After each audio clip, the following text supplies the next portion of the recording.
I'm really excited to announce the next book that we're going to be looking at in our Stretch Zoom book club.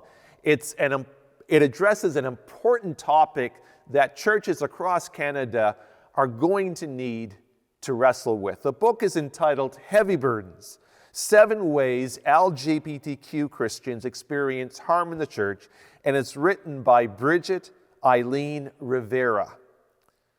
Now, the author of Heavy Burdens, Rivera, describes herself as a lesbian. I'm quoting here, a lesbian who follows what's known as the traditional sexual ethic. She writes, "This means that I've chosen celibacy as a vocation instead of marriage, and that I'm invested in discovering pathways within celibacy that are healthy and life-giving." Despite being a gay celibate Christian, or perhaps because of it, Rivera is deeply concerned over the countless LGBTQ people who grow up in churches believing that God hates them. The statistics are shocking. Now, these are American statistics, but I'm sure they're quite relevant to Canada as well. Lesbian, gay, and bisexual youth contemplate suicide 3 times more often than heterosexual youth. LGBTQ youth are more than 8 times more likely to attempt suicide if they experience family rejection. 40% of transgender adults have attempted suicide at least once in their lifetime. And of that number, 92% attempted suicide before the age of 25. Of all teen suicides from 2013 to 2015, nearly 25% were LGBTQ. Of all homeless youth in the United States, 40% are LGBTQ. In the span of a year, an estimated 1.8 million LGBTQ youth between the ages of 13 and 24 will seriously contemplate suicide. LGBTQ people are more likely to be the target of hate crimes than any other minority group in the United States today, surpassing Jewish, Muslim, African Americans, and Latinos. This is the statistic that really gets me.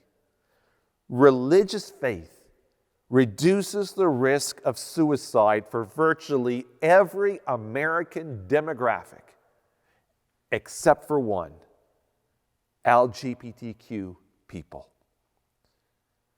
In other words, gay and lesbian students who are heavily involved in churches are 38% more likely to contemplate suicide than students who are not involved in a church.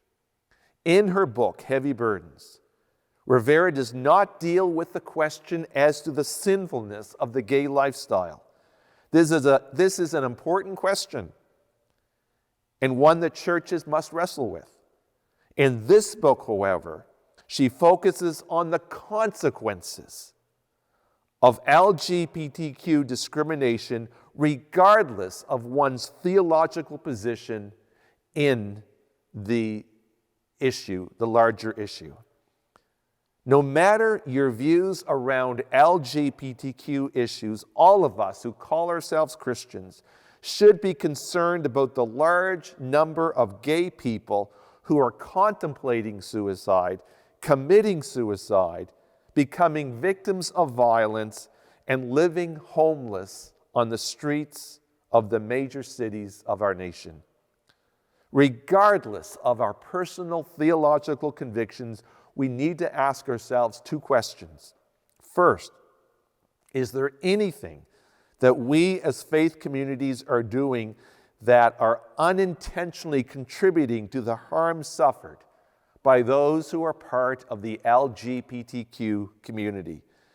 And second, is there anything that we as faith communities can do to protect LGBTQ people from physical and emotional harm?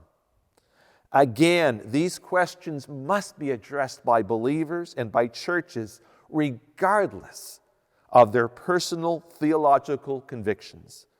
No matter our theological convictions, I'm sure that none of us want to see LGBTQ people becoming victims of violence, becoming homeless, or out of a deep sense of despair and hopelessness, resorting to suicide. We're going to be looking at Heavy Burdens by Bridget Eileen Rivera beginning on March 1st at 7 p.m. via Zoom. If you'd like to join us for this book club, please send an email directly to me at richard.jackson@firstmoncton.com, richard.jackson@firstmoncton.com. I'll add your name to our list, and I look forward to hearing from you and having a spirited discussion with you beginning on March 1st at 7 p.m. See you then.